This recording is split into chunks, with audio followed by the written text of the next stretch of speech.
Geekazine and Geek Smack is a proud member of the Tech Podcast Network over at techpodcast.com.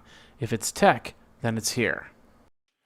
Ladies and gentlemen, boys and girls, children of all ages, Jeffrey Powers here. Welcome to episode number 216 of Geek Smack, the geekish of smack shows where we smack the geek out of you and then give you a whole bunch of guitarists to play. Anyway, my name is Jeffrey Powers. We got a great show for you. We're going to be talking about Google. We're going to be talking about Facebook. We're going to be talking about a love story between two people and words with friends and a whole bunch of other stuff. And of course, we are brought to you this week by Roku. Stop dreaming, start streaming. Go over to geekazine.com/Roku and find out how you can get a over-the-top television solution for $49.90. $50 basically. So Mozy Pro, protect your data, protect your business. We'll talk about how you can save yourself some money there. Of course, go to My PC, access your Mac or PC from anywhere so you don't have to take that big old bulky PC with you. Stitcher, go over to Stitcher.com/geek, Stitcher.com/geek, and download the show, or download the software so you could win $100. And of course, all this software, it wouldn't be possible if we didn't use Wirecast. So go over to Geekazine.com/Wirecast-PC or Geekazine.com/Wirecast-Mac to find out how you can get Wirecast. Ladies and gentlemen, boys and girls, let's start the show.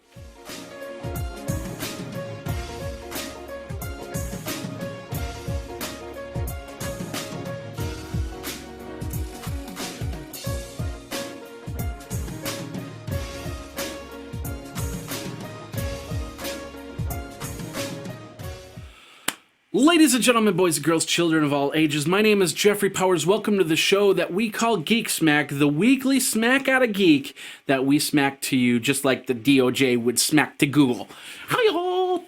Like that. Anyway, my name is Jeffrey Powers. Thanks a lot for coming to the show. If this is the first time that you've approached into this show, we do this every single Tuesday for Wednesday consumption, and we have a lot of fun doing a lot of different things, and that's how we work, because we got our cup of tea. We don't drink coffee anymore. We drink the tea. That's some good tea. And we have a lot of great stories, so I'm here to tell you some stories and tell you some news, tell you some geek stuff. And of course, our main subject, we're talking about how MySpace is back. MySpace is back, and well, it never really left, but we're going to talk a little bit about how that's come to play. But ladies and gentlemen, first of all, before we get into the tech news, I want to show you a couple things here. These are a couple products that I'm going to be displaying on my show, iPad 365, in the near future. The first thing right here is the newer technology, Power 2U. We saw that at CES, and there's a CES video out there. This is the plug that has the two USB ports to it that slide in and don't use any type of phantom power when it's not plugged into the port. So this is really cool, the Power 2U. And then, of course, the iGrill, which is iDevice's grill that you hook up to the tablet, and you can actually see the temperature, so you don't have to be out there in the freezing cold or heat of the night or something like that to cook. So those are two products I'm gonna show you in the future here. But right now, we've got a lot of great stuff. Of course, lots of things happening, lots of CES stuff still coming up. I've got some HP stuff that's going to be coming up very soon after that. If you want to help out, feel free to contact me over at Geekazine. My email address is geekazine@gmail.com. Of course, the Twitter is right down here, Geekazine. Think magazine, take out the mag, put in the geek. Geekazine. That's basically how you do that. So, and of course, we've got a lot of things happening. The truck, they got one part that they're waiting for, and hopefully by Thursday. Yeah, I know I keep saying hopefully by the end of this week, my truck will be done.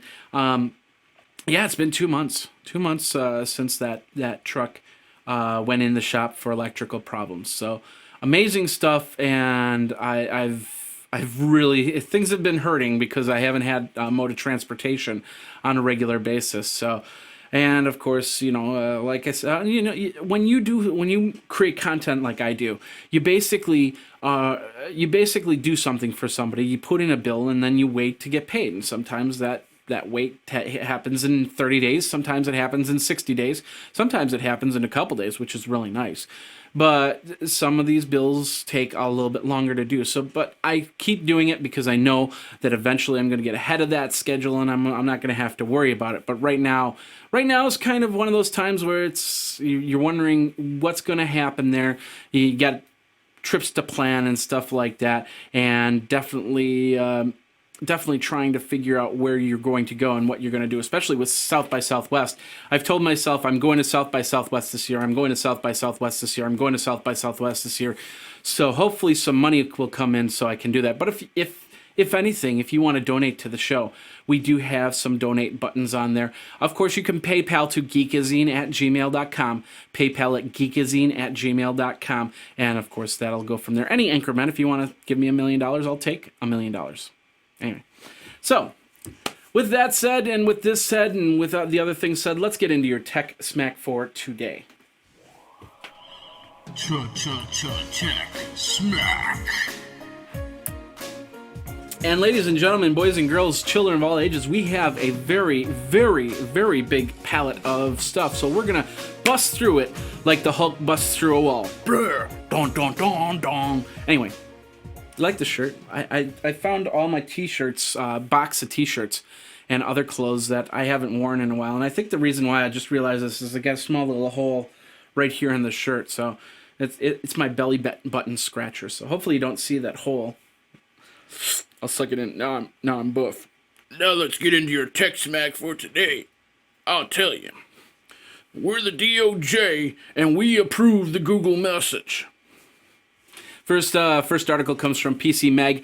Yesterday, the European or UK approved the acquisition of Motorola Mobility to Google. Today, the Department of Justice goes, I give you my blessing.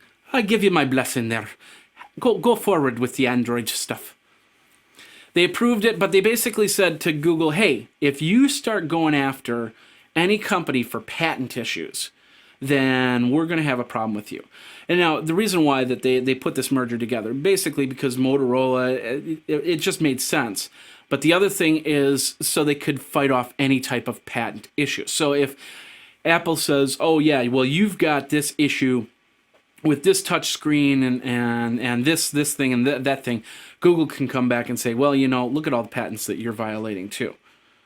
And that's the reason why they got that. So you're not going to, this is basically supposed to be for defense. At least that's the way I see it. So, and that's what the DOJ and the UK basically said, European Union and the UK. And they said, if you start just all of a sudden start suing people for patent infringement, then we're going to have a problem, and we're going to come after you for monopolization, basically. So if you want to read more on this, go over to PC Mag. But this goes forward, which means that not much. I mean, you might see some advances on technology in the coming months, but you'll see a lot of Android phones with stuff that Motorola Mobility had specifically. So, all right, moving on. We're going to go over to device.com. Can your heartbeat replace your computer password? Now, I have a small, I can't wrap my brain around this idea, but basically they're saying that the human heartbeat can be put into an encryption key by taking electrocardiograph readings from a person's palm, and then they can since they run in a certain scheme, they can generate a password. Well, the human heart is a funny thing, and yeah, it's a little bit like a fingerprint, but I would guess that with arrhythmias and within time, the human heart would actually change a little bit. So, and if you had like a major heart problem, a heart attack, or heart surgery, or a valve blockage, then wouldn't that ECG all of a sudden change? Wouldn't I'm not exactly sure how to read on this thing. I read through it. I'm not 100% sure on how they're doing it, but they're saying that it's possible that the heart, that the heart would eventually change and actually become your password. So I'm a little bit skeptical on that. I don't think I'd want my heart to be my password, but if it works, I suppose. And I think you also have to combine it with something else. I'd rather do the fingerprint. maybe the eye, the retina, the chances of my eyes, losing my eyes, not as much as changing my heartbeat. But what do you think? Would you use a password by the beat of your heart? A little Valentine's Day thing. Happy Valentine's Day, by the way, if you're watching on Valentine's Day. Of course, we usually produce this the day after, but you can watch it. You get it early, and you can watch it. So happy Valentine's Day. But anyway, device.com for that article. All right, going over to Business Insider. Excuse me. AT&T and Verizon. Oh yay! I almost forgot. It's rumor time. Where's my rumor thing? There we go.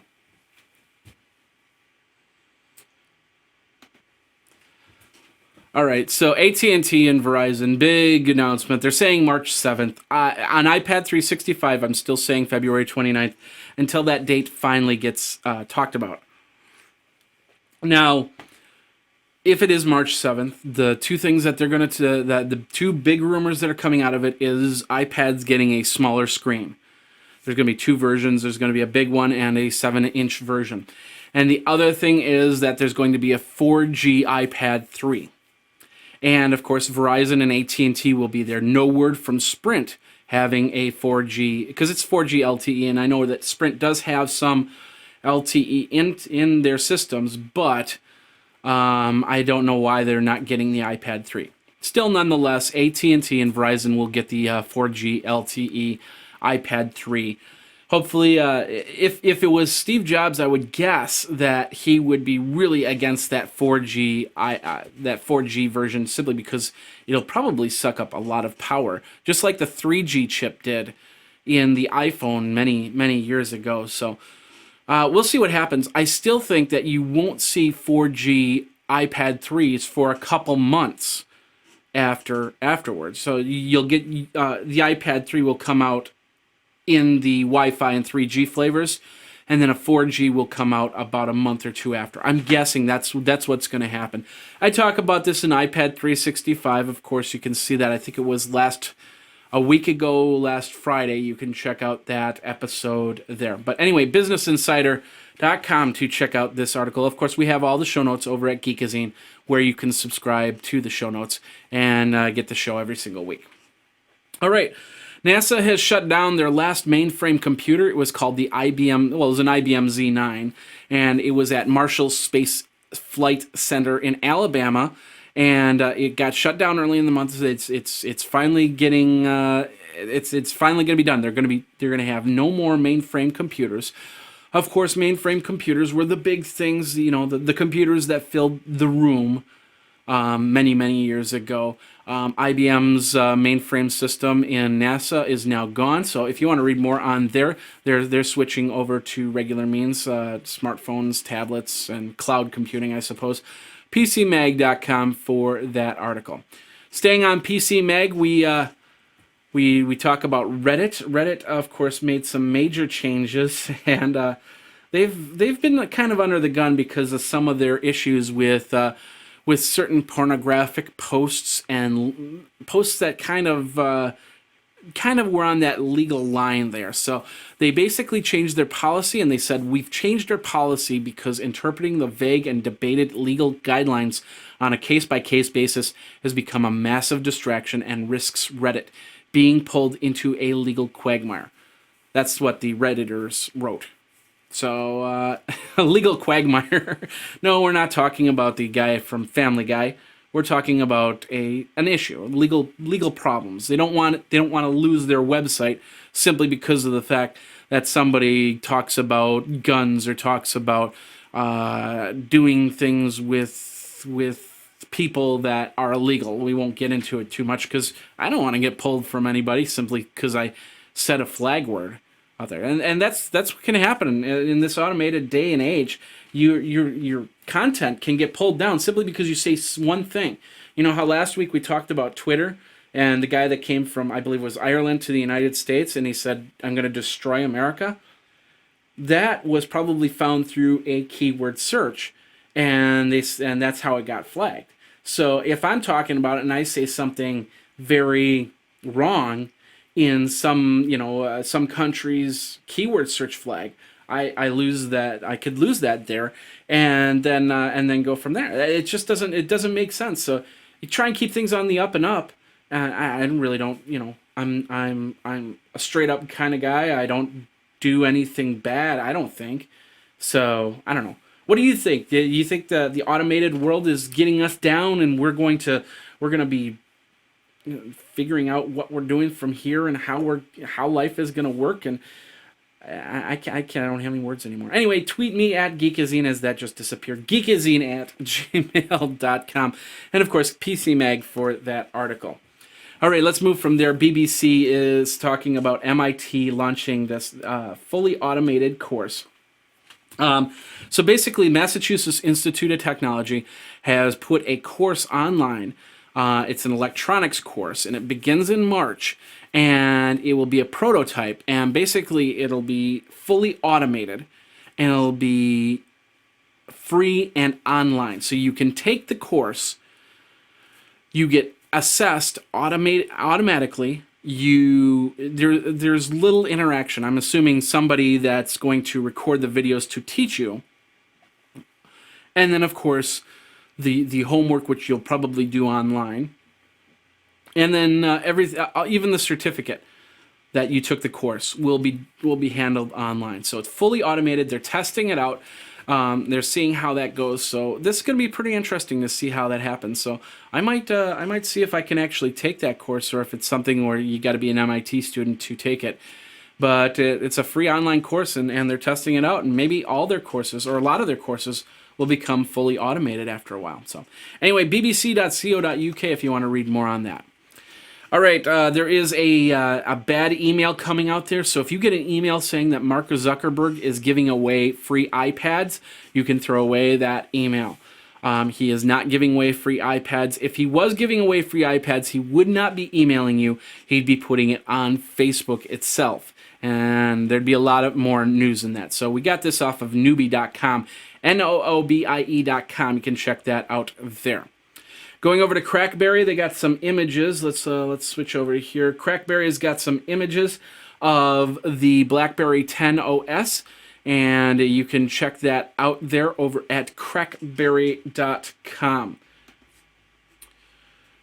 From here, and somebody's got a motor that's going pretty loud, so if you hear something in the background, that's basically what it is.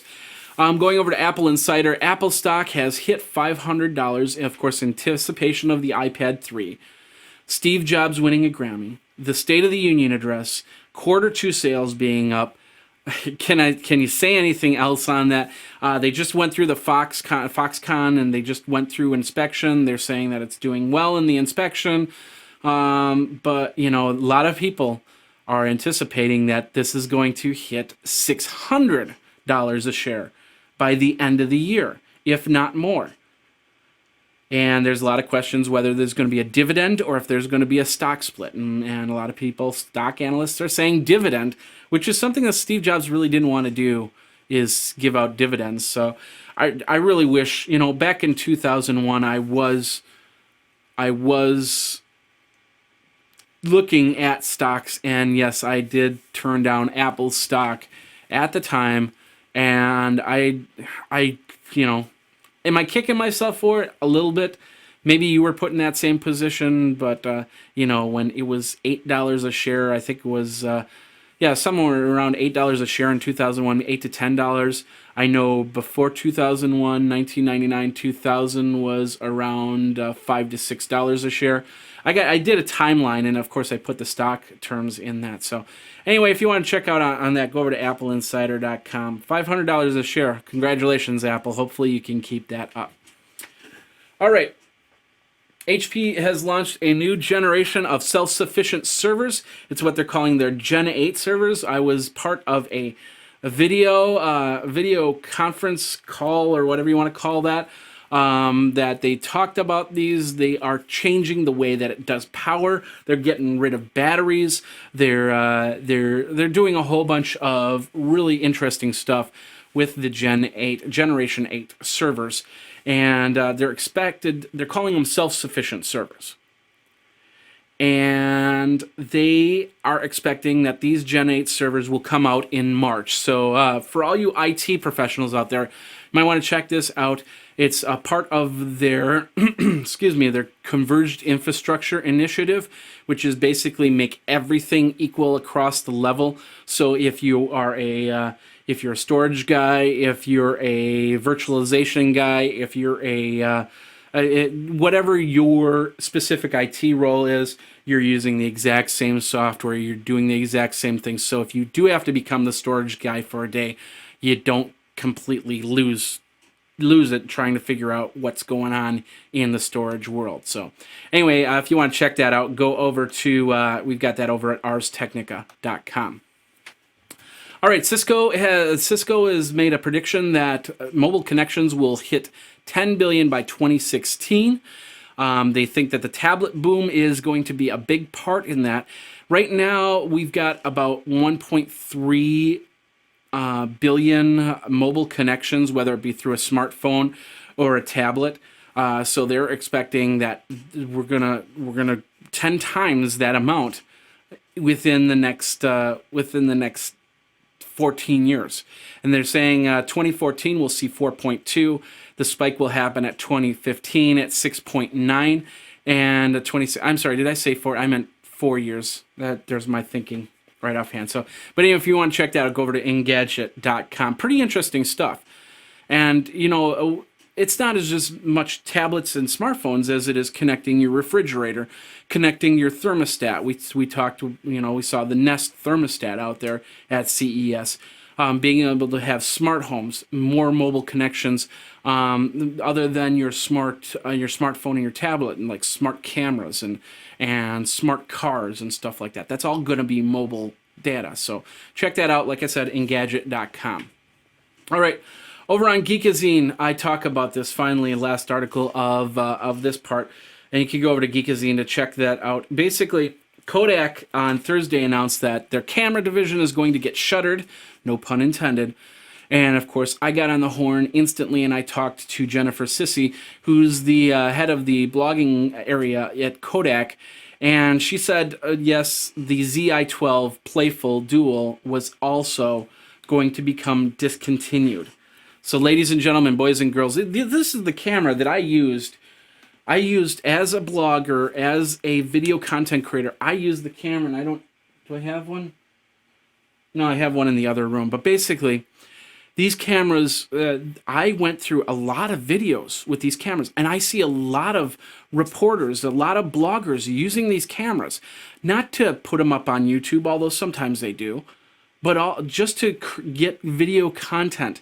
Record a conversation, record an interview. So when they go back and they write their articles, they have all the information. They can transcribe it and get quotes from it.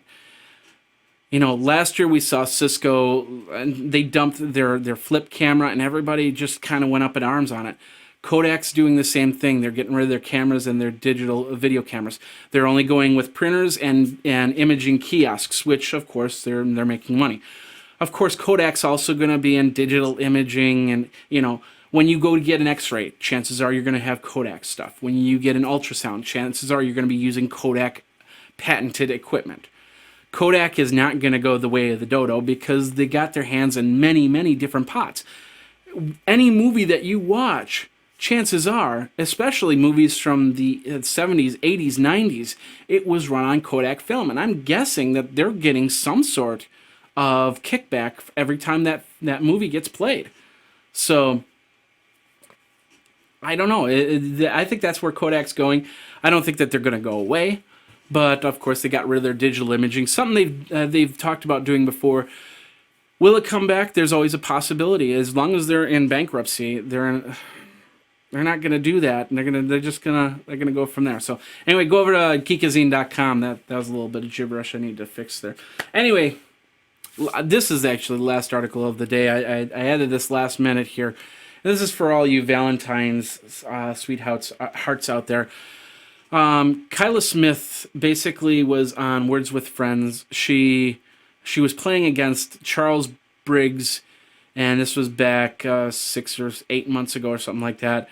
And since then, they got into a relationship. They started dating, and now they are getting married. So, an interesting article about a little Valentine's thing about how people get together. It's not just about Match.com and E-Trade or not E-Trade? Yeah, E-Trade. You can trade your bride for a bigger bride. Whoa. eHarmony.com. So. And that's it. That's the Tech Smack for the day. Let's get in. Let's do this and get into your Geek Smack.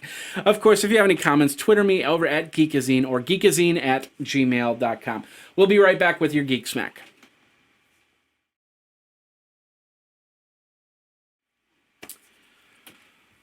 Access your Mac, access your PC anywhere in the world with an internet connection using a tablet or smartphone.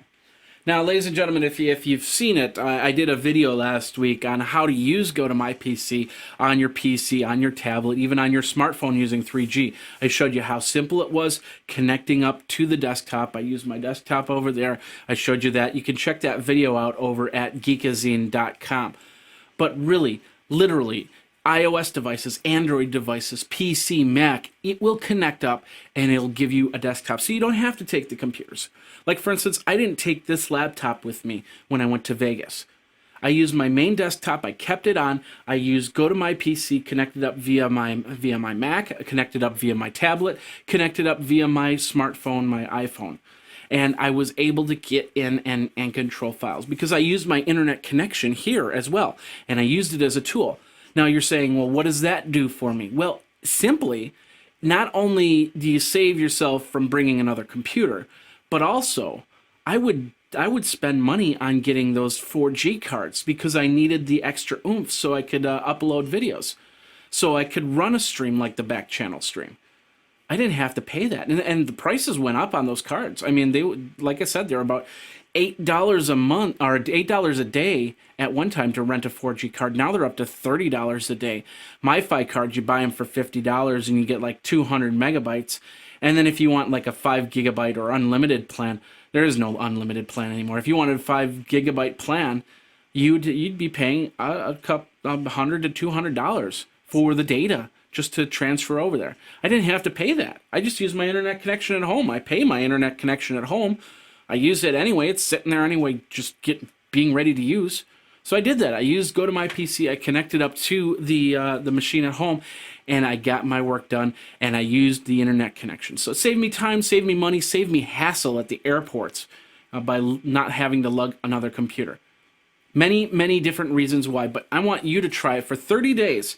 30-day free trial by going over to Go to My PC, click that Try It Free Now button, enter in the code PODCAST. Podcast gets you 30 days of this great software in Go to My PC. It's Citrix. They've got a lot of great software out there. Go to My PC is one of them, so check it out. Go to My PC. Remember the code PODCAST, of course. That helps Geek Smack.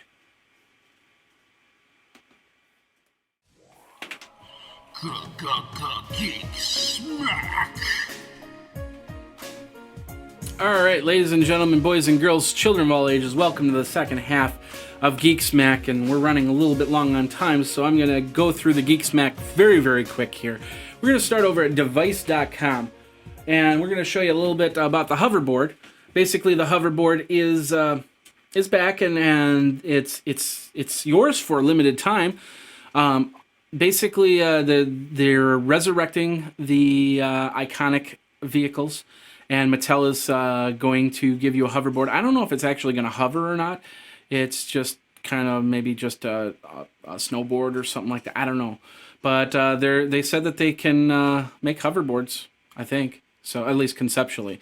So if you want to get your replica, 1-to-1 replica of the colorful board, you can, and it's going to make some whooshing sounds. So it's probably for kids.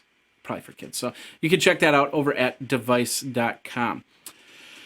All right, YouTube, over on LATimes.com, YouTube talks about, I don't know if you probably heard about this, the father that shot holes in his daughter's laptop. He said he'd do it again in the video. Of course, that's been a very viral video in the last couple days. He basically shot holes into the laptop because the daughter was up on Facebook complaining on how dad made her do chores, and he didn't like the idea that she was doing that. So He's gotten more popularity than she has, and he's only used social media for a few minutes. There's another video of the daughter actually doing a rebuttal, and it's somewhere there. Maybe if I find it, I'll put it up into the show notes. That's over on latimes.com where we get that. Over on PCMag.com, iCade has come out with the 8-bitty. Now, we didn't see that at CES, which I would have been like, oh, I want. But we saw the iCade and the iCade Junior, which I put up videos over on iPad 365. I believe it was last Friday. For the music side of things. And 8-bitty is a little handheld controller, Bluetooth, that hooks up to your iPad or your iPhone, plays some classic arcade games, and it's available. It's $24, so you can't go wrong on that. It's called 8-bitty. If you are a gaming geek, you might want to check that out. This is over on PCMag.com. Going over to the Tech Republic, they got a really cool picture slideshow of the evolution of telephones. They go from the first telephone that made the iconic "Watson, I need you" call, and all the way up to today's telephones. And you remember that comic? I don't know if you've seen that comic out there. It's two cell phones looking at a painting of an old telephone receiver. Excuse me. And one's a kid and the other one's the adult, and the adult turns to the kid and goes, "Yes, our previous ancestors had tails." That's kind of funny. So anyway, techrepublic.com for the evolution of telephones. This is pretty cool. Over on geekaloogie.com, there were several. It wasn't one plane. It was several planes that did this. Some sort of GPS thing that they did. They basically created the logo of their 787 across 13 states. It looks like we have Washington, we have Idaho, we have let's see. No, Minnesota. Got a little bit of Iowa. We got a little bit of Missouri. You know, basically 13 different states on this. So you can check that out. It's over at geekaloogie.com. Gizmo has this really cool multi-tool. It's actually a knife, yes, but it also doubles. You put a little tripod on there. It's got a little suction cup on it. Slap on your iPhone, and you can actually use it as a camera tripod. Or maybe when you're on, well, you probably can't bring that on a plane, so you won't be able to use that to hold up your iPhone. But if you're in the wilderness and you want to watch a movie while you're trying to fall asleep, then you could probably do that too. So check that out. It's over at ogizmo.com. And I had another video. Two guitars I was going to show you. The one was the Millennium Falcon guitar, which came out this last week. The video, a guy created a Millennium Falcon, or a guitar out of a Millennium Falcon, and of course I've had that up on break.com, but it started a different video, so we're not seeing that one. We're seeing the NES guitar, which I wanted to show you that they've been doing guitars like that for a while. The custom-built Nintendo guitar, complete with a cartridge for where the tuning pegs are. So these guitars aren't going to sound great in playing. They're electric guitars, so you know they'll usually work on processing over the actual acoustics. But pretty cool stuff to have if you're rocking out on the guitar. So check that out, and I'll relink the Millennium Falcon guitar. Maybe I'll put it on a regular site. But this is over at hackaday.com. And that does bring us to the end of the Geeks portion of Geek Smack. My name is Jeffrey Powers. If you have any questions, if you like or disliked what you've seen or heard today, go over to Geekazine. My Twitter is Geekazine. And, of course, geekazine@gmail.com if you want to email me with any questions or comments. We'll be right back, and we'll be talking about MySpace coming back, and we'll do it right after this.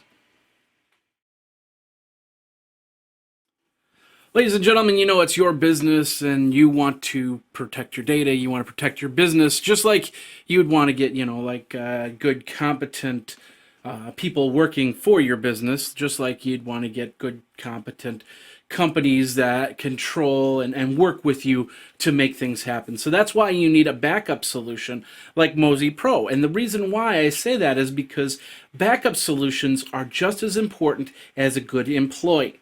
And what I'm saying here is, if your backup solution disappears tomorrow, then you might not be able to get to that data. You might not be able to get to those customers that you just lost because that data you can't get to.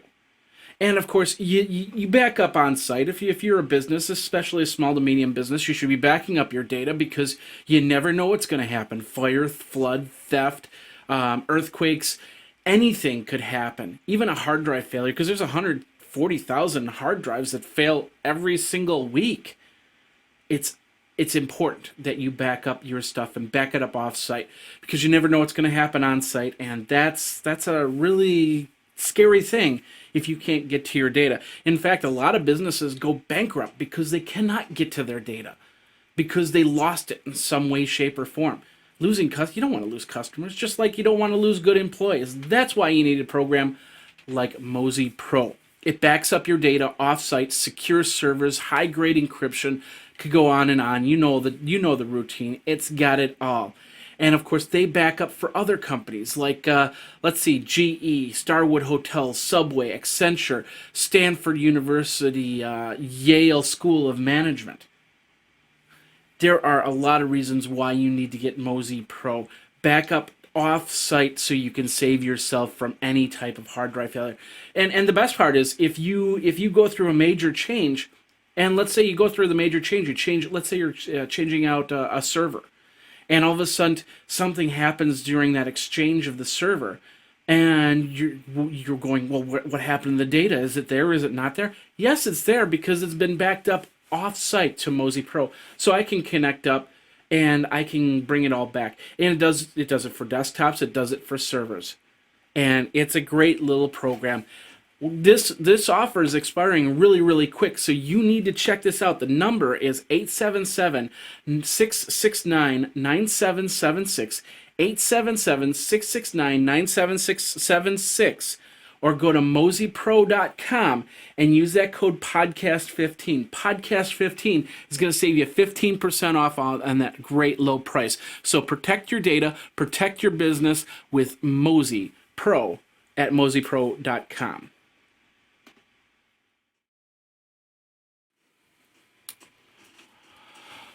All right. MySpace is going back to their roots. And for what I have to say about it is, it's about time. Now, for most of you, MySpace was a word that basically died around 2007 when you switched to your Facebook accounts. Rupert Murdoch's version of MySpace turned out to become not MySpace, really. It also became the joke of the internet. Oh yeah, you're still on MySpace? Oh my god, I deleted my accounts years ago. Basically to the point where Murdoch basically recanted social media in general. But, in the last couple of years, MySpace did something that a lot of might not have seen, but a lot of bands have. They went back to their roots. The MySpace was, of course, the music site before it became very popular. They added the fans, and then it exploded, and then Facebook took over, and then it imploded on itself. Now, even though you can still sign up as a fan, they wanted to focus more on the musicians rather than on everybody, which is a great idea. Now, Justin Timberlake bought MySpace in June 29th of 2011. We thought he was just going to take, his role from the social network and do what Sean Parker did with Napster. Maybe. I don't know. Yeah, it's possible. Instead, he brought music to the forefront in MySpace. Hooked it up with Facebook. And so, there's no real... I don't know. Is there competition between MySpace and Facebook anymore? With Google Plus, you have Tom Anderson that's sitting on Google Plus and talking about Google Plus. So, I don't know. Now, basically, Justin Timberlake is focusing on the MySpace TV. They launched the music player yesterday, which was great, and they really want to focus on this, turning MySpace into an MTV for the internet. Maybe with a real world or something like that. Maybe actually with music videos. I don't know. We'll see what happens. Now, the new music player, which I talked about, brought 1 million people back within only a few hour span. And that's pretty impressive. That's pretty insightful. Of course, MySpace has a lot to offer with this because not only do you have recording artists on MySpace, but you also have all the independent artists on MySpace because that's where they host their pages. It brings a question of how record companies can see MySpace in the upcoming months. Because MySpace could glom off those thousands of unsigned record bands and create some bands out of it. If you remember CeeLo Green, before he was CeeLo Green, he was Gnarls Barkley. Before he was Gnarls Barkley, he was CeeLo Green again. But anyway, when he was Gnarls Barkley, they got onto MySpace, and they became a sensation on MySpace. I think that Justin Timberlake's seeing that and thinks to himself, we could do that again and again and again and again and again. He wants to capitalize on that, and I don't blame him. In fact, if you think about it, I bet you that Justin Timberlake's probably poising himself to start a record label, if he hasn't done so already. Maybe like MySpace Records. I think MySpace actually had MySpace Records at one time. We'll have to check into that, of course. So we'll see how MySpace evolves. If it's done right, we could see a social network that's coming back into play in a different light and in a different way. And you might be visiting MySpace many different times, and you don't even realize that you're visiting MySpace. Amazing how we can go from Rupert Murdoch's idea of social media to Justin Timberlake's idea of social media. What do you think? Do you think you'll go back to MySpace? Will you start a MySpace account again, or you pretty much think that that's dead? Let me know. Twitter me at Geekazine, of course, geekazine@gmail.com. We do have the hotline at 608-205-4378. All right, ladies and gentlemen, boys and girls, we're going over on time. My name is Jeffrey Powers. Thanks a lot for watching the show. Thanks a lot for listening to the show. For those of you who do listen over on Stitcher, remember, go over to stitcher.com/geek. Enter in your email address and download the software, and you could win yourself $100. Pretty cool stuff there. So anyway, that's the show for today. Thanks a lot for watching. We will see you next week. Of course, watch iPad 365 daily. And of course, the Day in Tech History, which is an audio rundown of technology history daily. And we do that. We've done that for 365 days for 2.5 years. We're continuing to do it where others have stopped. We keep going. That's how crazy I am. So anyway, my name is Jeffrey Powers. Thanks a lot for watching. You guys geek out, and we'll see you next week on another episode of Geek Smack. Take care.